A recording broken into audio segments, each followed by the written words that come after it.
Welcome to part 2 of the video. So in part 1 we determined the order of the reactants. For part 2 what we're going to do is we're going to determine rate constant K.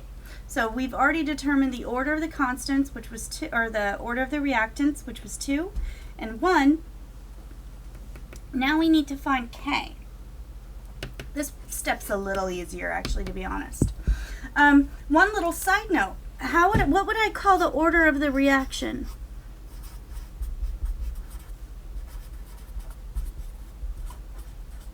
The order of the reaction is the total of all the orders. So the order of the reaction for this one would be a 3. So it's technically a third order reaction.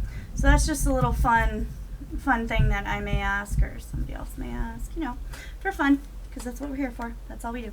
So in order to do this, we're going to have to actually consult the original data in order to find K.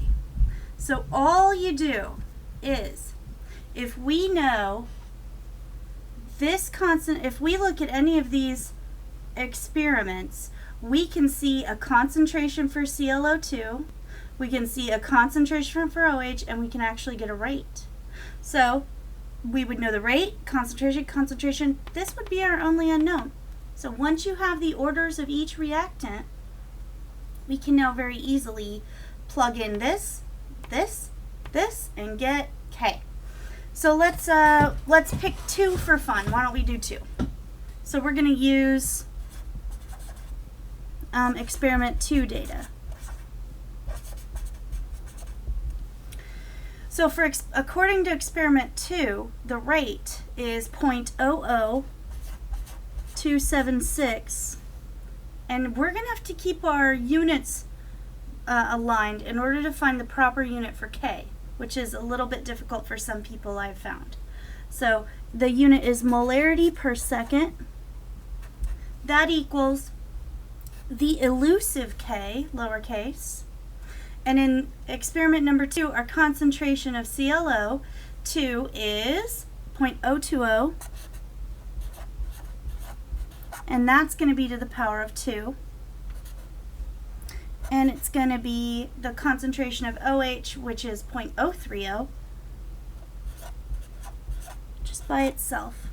So if we were to do a little math on the side here, we get 0.020 squared, and then we would multiply that by 0.030, and we would get 1.2 times 10 to the negative 10 to the negative 5 times K is, and what are our units? We'll talk about that in a second, is equal to 0.00276 molarity per second. Now what are the units here? The units are, this is really 0.020 molarity squared, and then this is 0.030 molarity. So what are my units here? So it's K, which we don't know, and the units here are actually molarity cubed, right? Don't get lost with me. We squared a molarity and we multiplied it by a molarity, so the molarity cubed. We have to keep our units consistent. So if I were to divide this over here, we could actually even write that out, couldn't we?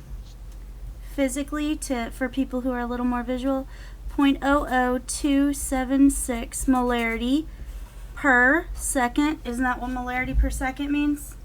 The seconds on the bottom. And then it's times 1.25, or sorry, 1.2 times 10 to the negative 5, molarity cubed.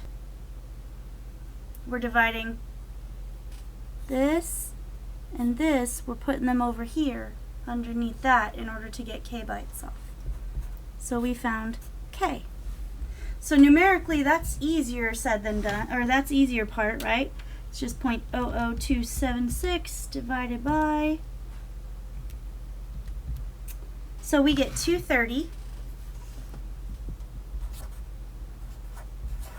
Now as far as the units go, Seconds is in the bottom, so we'll just say per second. But what do we do about the units here? We have 1 molarity on the top and we have 3 on the bottom. So it must be molarity to the power of -2. If you are a little confused about that, go back to algebra where you'd say you have something x divided by x to the 3. How would you reduce that? You'd say 1 over x squared, right?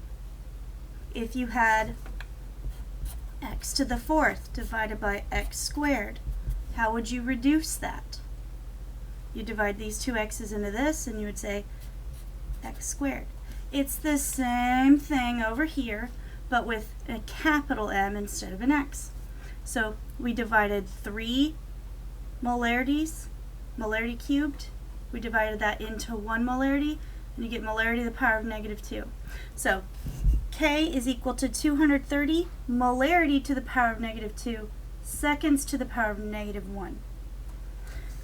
Or you could write 230 per molarity squared seconds equals K. This representation is a little bit more common. All right. So you determine the order of the reactants by, you multiply by how much, and then it multiplies the rate by how much, keeping the other one constant. Find their exponents. Plug it into the order equation, the rate equation, and then use any one of these. They will all give you the same data. Use any one of these. I just picked experiment number 2 just for funsies. And then plug and chug and solve until you get K by itself. Make sure that you can properly determine the exponents. Good luck, everybody. I really hope this helps.